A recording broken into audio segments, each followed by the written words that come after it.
Hello and welcome back. Today we're talking about section 3.2.2. We're going to talk about a little something called local linearity, which isn't hugely important, but it shows up every now and then on AP exams, and it's actually kind of cool. And then the big thing for today is actually we're going to be talking about how to use our calculator to find derivatives. Like that's going to be the major thing. After we learn this, we're going to be expected to be able to use our calculators to find values of derivatives all the time. This is something you're going to use a lot. But let's go ahead and get started. So first off, when I normally am in person, we do a little practice where I have half the class graph this function and half the class graph that function. And what they end up looking like is they both look like that. They almost look identical.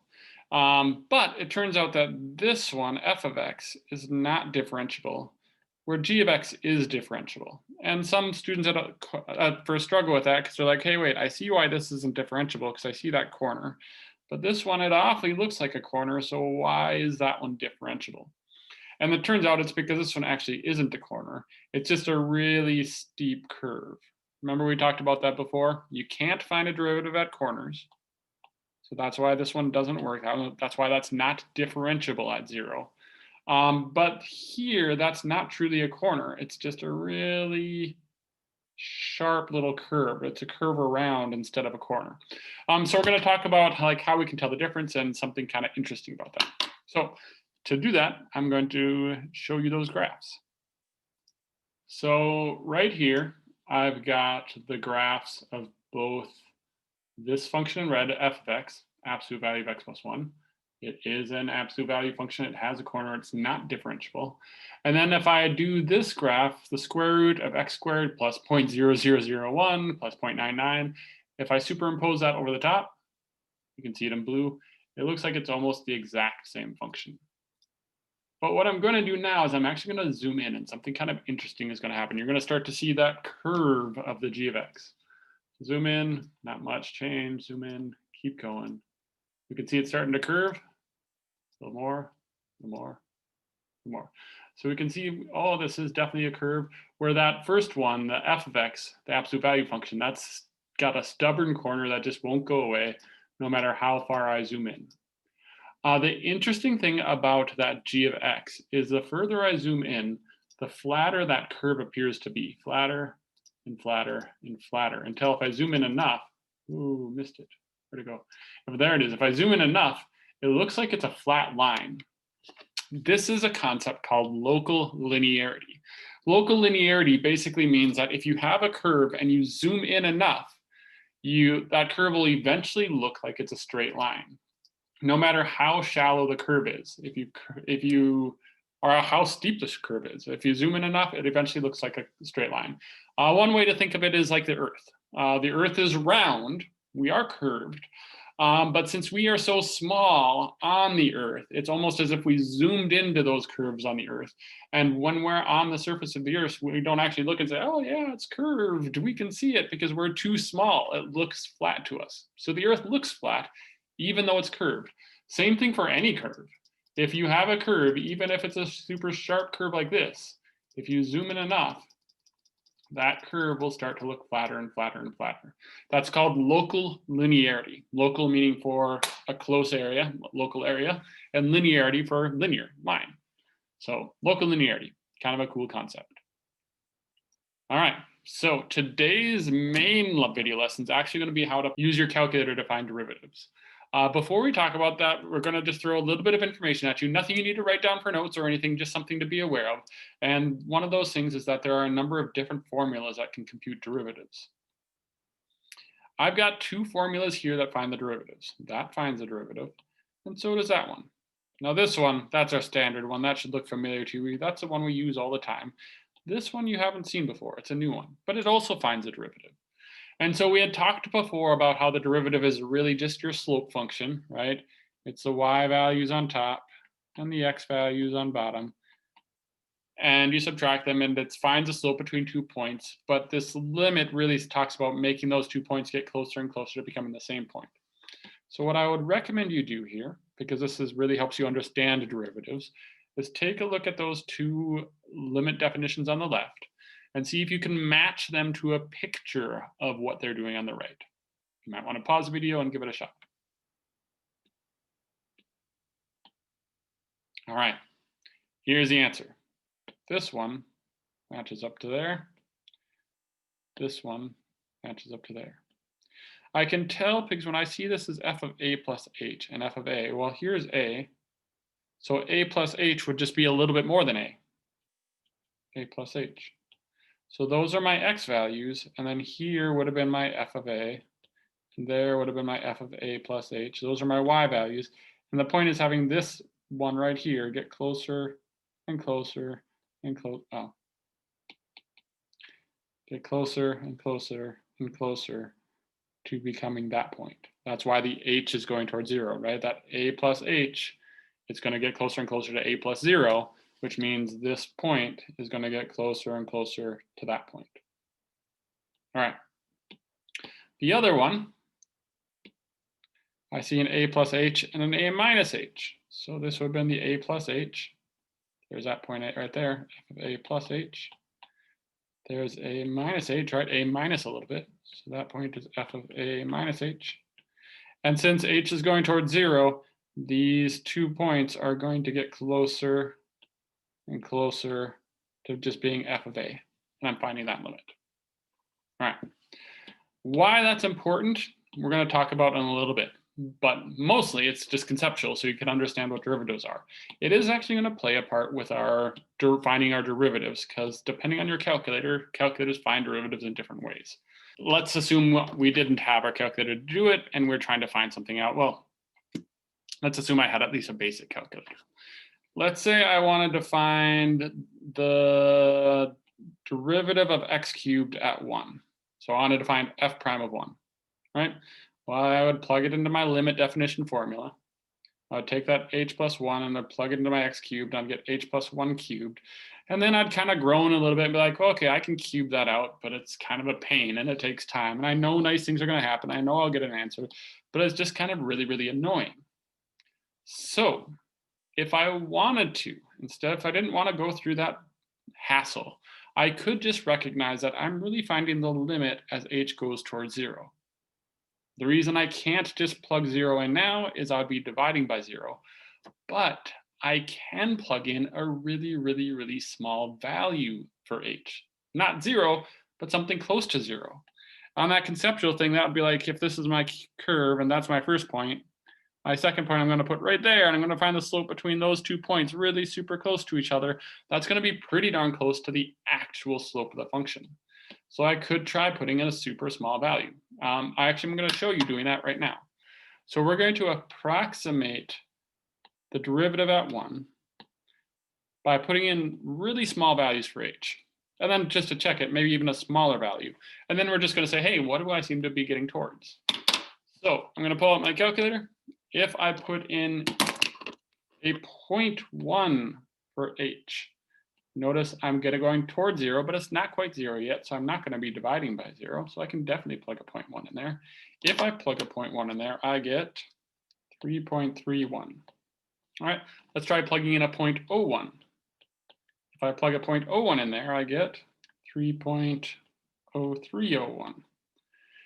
I could even go one farther. I could use 0.001 for an h.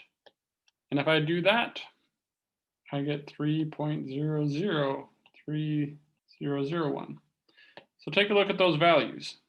The closer and closer and closer I get to plugging in a 0, the closer and closer and closer my derivative gets out to being a 3.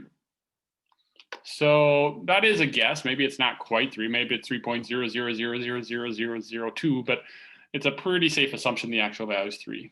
And if I wanted to be more accurate, I could just use smaller and smaller and smaller and smaller values of h, right? That's something a calculator can do. It's pretty simple. So some people program calculators to be able to do that. Some of them use this formula, and they just use really small values of h. Some of them even use that other formula we talked about, and they just use really small values of h. And they say, it's getting, they use extremely small values, and they find what you're getting closer and closer to. So that's what we're going to do today. We're going to talk about different ways to find derivatives. Here, let me just get rid of that. Different ways to find derivatives using your calculator. All right, I'm going to show several ways because several of you guys might have different calculators depending on what you have. I'm going to go through at least 3 types. I'm going to talk about using a TI-83. We're going to talk about using a TI-84. And we're going to talk about using Desmos, the online computer graphing calculator. If you have a graphing calculator like this, you can see which version you have right up there. This is a TI-83 Plus. TI-83 Plus, same as a TI-83. If you have either of those, watch this section. If not, you can skip ahead to a further section. Okay, so this would be instructions for how to find the derivative on a TI-83 calculator. If you ever see nderiv, nderiv means numerical derivative. It means that's your calculator speak for finding the derivative. That function is on the TI-83 calculator. It can be found by using the math button and scrolling down. I don't have a good TI-83 emulator, so I am going to show you by physically actually picking this up and showing you how to do it. Basically, you hit the nderiv button, put your f of x function there, the variable you're using there, and the value there. So it's going to be function, comma, variable name, comma, the value you want to find it at. So in this, for our particular example, there's the function we're going to use. That's the value we're going to find it at. And the variable we're using is x, right? Here's my calculator, my math button. Hopefully we can see this all right. My math button is right there under the green alpha button. If I click math, if I hit math button, we're going to scroll down until I see that nderiv button. I believe it is number 8. Number 8, I highlighted nderiv. I'm going to press enter. And then I'm going to put in my function first. So my function I'm going to use is 2x to the 4th minus 35x plus 7. I'll put that in there. And I'm going to hit comma. Comma button is right there. So comma. Then I'm going to use my variable. The variable I'm using in this case is x. So I'm just telling the calculator, hey, the variable we're using is x. I'm going to hit my x button. And then comma. And I tell it where I want it to evaluate the derivative. In this particular case, I want to evaluate at 2. So I put in a 2. You can end the parentheses if you like. Hit enter. It says my answer is 29.000016. One thing to recognize with using your calculator. Remember, your calculator does it by that approximation method. It just uses smaller and smaller and smaller values of h. When you see an answer like that, 29.000016, that means the answer is actually just 29, right? I mean, there's a small amount of error your calculator is doing because your calculator can't plug in a 0. It can just plug in something close to 0. So when you see that, answer is 29. All right, so apparently I didn't have a pre-written slide for the TI-84, but if you do the TI-84, it's the exact same as the TI-83, except I see this coming up. So if you missed that part for the TI-83, the way you do derivatives is under the math button on your calculator, and then you scroll down to something called nderiv. Nderiv stands for numerical derivative. It just means calculator finding an approximation of your derivative. All right, I'm going to share a different screen on my phone. I've got a emulator for the TI-84, so it's going to look very similar to a TI-84 and how it looks like when you take the derivative on a TI-84. So for this example, we are going to find the derivative of 2x to the 4th minus 35x plus 7, and we're specifically going to find the derivative at 2. So we're going to find f prime of 2. All right, so here is my calculator, or my emulator on my phone of the TI-84 calculator. You can see the math button on the left-hand side of those options, right below the green alpha. I'm going to hit that math button. And when I do that, I'm going to scroll down to option 8. Option 8 is that nderiv option. Nderiv, again, stands for numerical derivative. So it just wants to find the derivative. So I'm going to hit that, and I'm going to get some options showing up. So that one that's flashing right there, that's where I need to put my function. My function in this case is 2x to the 4th minus 35x plus 7. All right, I've got a few other blanks that I see there though. All right, so I put the x in that blank and it automatically filled the dx in the other spot. If you didn't see that, I'm gonna hit delete. So there's nothing in there now. As soon as I hit my x button, then it shows ddx on the left, right? So that's naming my variable.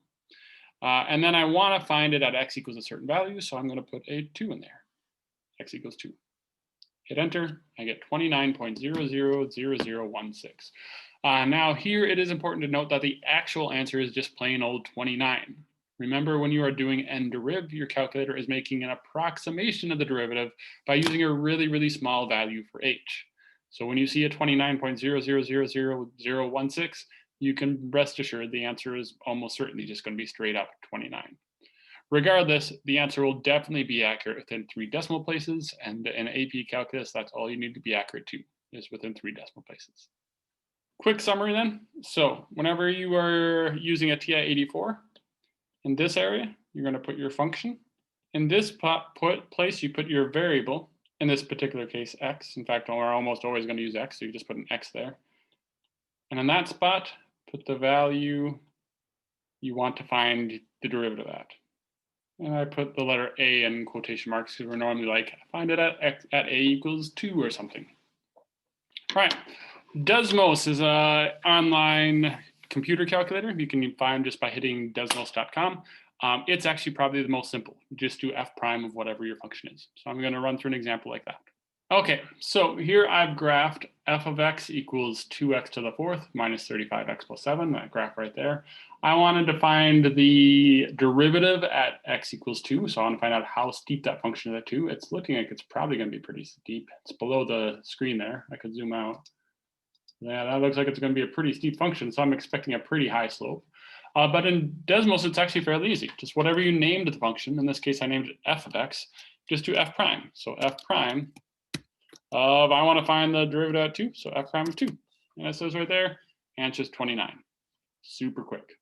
All right, so one last thing to talk about before we go, and that has to do with problems with finding the derivative. In this particular case, if you wanted to find f prime of 0, you should already know what your calculator would say. If it did it right, you should already know the answer. That is definitely an absolute value function. There's definitely a problem at 0. There's a corner there. So this one should say undefined or not calculable, or some other way saying that you're not differentiable at 0. Not differentiable. All right, so you aren't differentiable at 0. The one thing to be aware of, though, is that calculators, again, don't know calculus. You know calculus. You should be able to look at that and say, oh, corner, not differentiable. I'm not even going to try to plug it in. Depending on what algorithm your calculator uses, your calculator might screw this up. Because, again, your calculator does not know calculus. You do. If your calculator uses the symmetric difference one, where it says, hey, let's take these points and find that slope, and then pick a couple points closer and find that slope, and then pick a couple points closer and find that slope, you notice these slopes are always 0. So as your calculator does the h value closer and closer to being this point, it's going to keep seeing that the derivative seems to be 0 and 0 and 0 and 0, and it's going to tell you that the answer to this is 0, but it's going to be wrong because at that point you have a corner, not a slope of 0. So just be aware that when you are working with a calculator, you are responsible for knowing what's a reasonable answer. An answer of 0 is not reasonable there because I have a corner. I shouldn't even try plugging it in. I'm like, yeah, that's a corner, not going to be differentiable there. All right. Last thing, if you downloaded these notes, I had 17 through 25 odd, 27 and 28.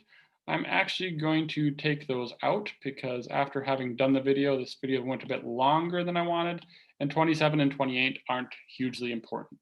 If you're curious and you want to try them, go ahead. All it was basically talking about is when you're using your calculator and you use that n-deriv function, right? Most of the time we found f prime of a number. Like in our example, we found f prime of 2 was 29. We put in an actual number there. For these ones, if you wanted to experiment with it, you can. You can actually graph the entire function of the derivative with your calculator. It's just instead of finding f prime of 2 and finding the derivative at a specific value like 2, you would go under the y equals equation of your calculator to graph something, and you would graph f prime of x.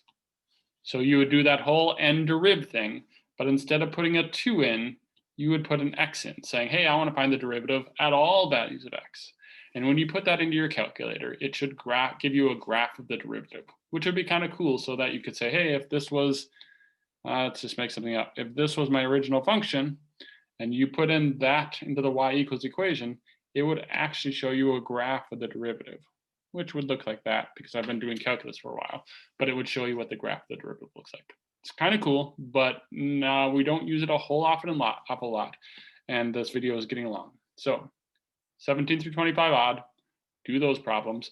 For these problems, you can ignore the directions. I don't care what the directions say. I really just want you to have practice using whichever calculator you are using with finding the derivative. So you can use your TI calculator, you can use the Desmos.com, you can use your own and figure out how to do it on your own. That's all cool. Just make sure you can use your calculator to find derivatives. See you later.